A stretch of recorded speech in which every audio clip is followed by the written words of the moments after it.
Peace and love to the God and goddesses. This is Coach Hamm. Today's should be number 5 for the challenge of not complaining out loud or to yourself. I've been getting a lot of feedback from people telling me what they're going through, what tools they be using. For myself, even making that video was very difficult for me just because it felt, I felt uneasy within myself for whatever reason it may be. So even though I felt uneasy with myself, I still pushed forward. I still,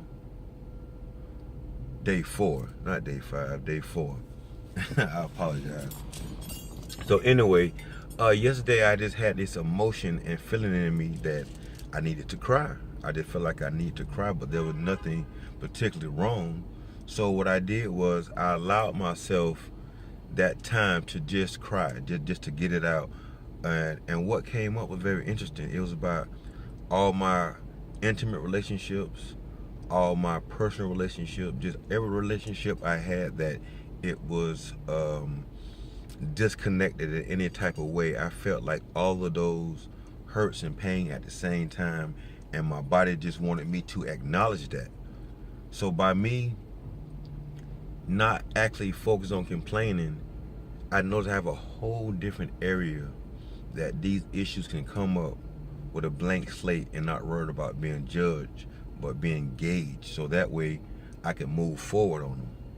So after I had my little situation with me crying, took probably like 10 or 15 minutes, and what I did, I played songs and I danced, and I enjoyed, and I welcomed the tears to actually come out. And a side note, it's certain toxins only come out through tears.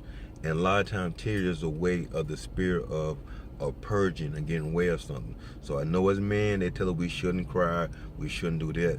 That's a bunch of baloney. Just because we're a man, we still have emotions and feelings.